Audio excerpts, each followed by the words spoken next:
So, Season 3 of Netflix's most popular show, Stranger Things, was released recently on the 4th of July.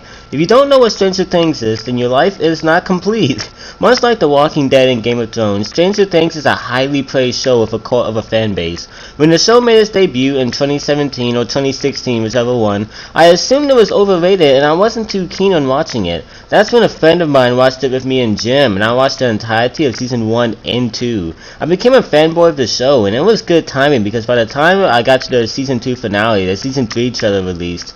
So on the 4th of July, me and my dad agreed to watch 4 episodes that day, and for the next, then we ended up binge watching the entire thing in one day. So now here I am.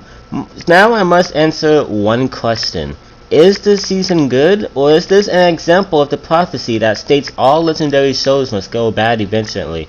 Well, let's find out. As always, the first part of this review will remain spoiler-free, but when I get to the spoiler section, there will be a 5-second warning, and there will obviously be spoilers for the previous season, so if you haven't watched Stranger Things, which I highly recommend, then click off the video unless you don't care.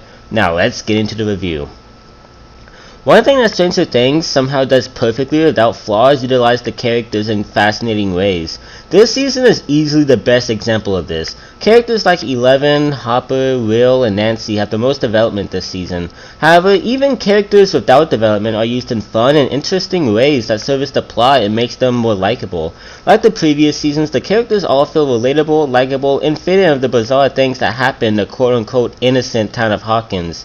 However, one nitpick is that one group of characters' subplot feels a little too cartoony even for Stranger Things. I'll specify in the spoilers section, but other than that, the characters feel natural and are all likable. This season is easily the most lighthearted out of all the seasons so far. Don't get me wrong, there's plenty of sad and dark moments throughout the season, but 70% of everything that goes on is played off for laughs or for fun scenarios.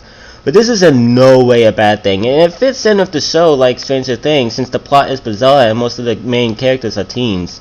Plus, this takes place during the summer, and most children's stories during the summer, regardless of its genre or rating, has many lighthearted moments throughout its duration. And in Stranger Things fashion, the humor isn't forced and is placed naturally throughout the season, sort of like the MCU. So, yeah, the tone is more lighthearted, but it keeps enough drama and heartbreaking scenes to up the stakes and make everything feel real. I have always been fascinated with Stranger Things' vibrant colors and awesome effects. Trust me, this isn't no Avatar or Endgame, but this show looks so good, especially for a Netflix show. I'm not going to spoil what the creature does and how it works, but the creators did a great job making it look like a grotesque monster. Also, the action destruction throughout the show looks great. So yeah, the effects for the season look pretty good.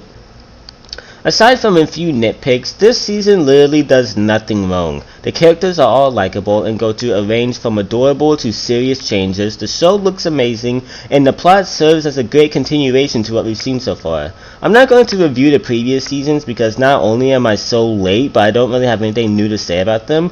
They're freaking masterpieces. This season is no exception to that, and I give it a well-earned 5 out of 5. So that's it for the non-spoilers section, everyone. If you want to watch the season for yourself with no spoilers, you have only 5 seconds to click off. 5, 4, 3, 2, 1. In Season 1, we had the Demogorgon, and in Season 2, we had the Demodogs. So what do we have this season? An entirely new monster which has become my favorite. This thing easily has the highest body count out of all 3 types of monsters we've seen so far. This creature latched itself onto rats that began infecting people. Said people would then capture other people to become infected too. The creature rounds up what must be at least 40 people, and they all explode into unrecognizable blobs that builds the creature's size. Not only is that a horrifying premise, but it's a really dangerous one that threatens everyone in the series and takes the life of Billy. Speaking of deaths, 3 characters die, but I don't think one of them is really dead. Billy is killed by the monster and sadly dies, and has redemption because he saves Eleven and apologizes to Max.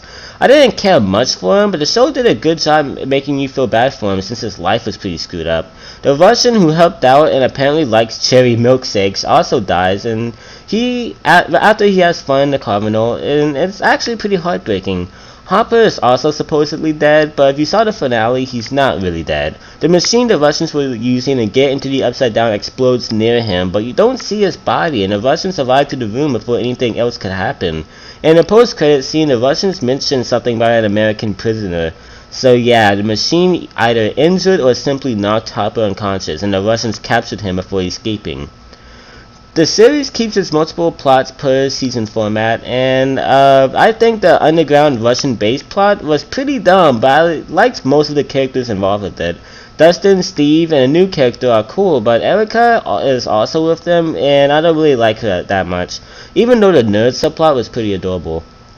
I know luck and smart decision making was what led the characters to escaping, but I had to suspend my disbelief way too much throughout the entire thing, even though it was pretty fun to watch. All the other plots were really good though, and as Stranger Things tradition, seeing them all come together was really satisfying. There's also one particular Russian that chases the main cast through the entire last half of the season, and he gives everyone such Terminator vibes. He looks exactly like him and relentlessly chases the characters like the Terminator. He was a pretty awesome secondary antagonist. So yeah everyone, that's all I had to say about the spoilers. I thought this season really nailed it. Anyways, I hope you guys enjoyed this video. If you have, then please like and subscribe. And as always, I will see you guys next time. Or if you only came here to watch Stranger Things, then I guess I'll see you in another year and a half, because it's going to take forever for season 4 to come out. But yeah everyone, peace.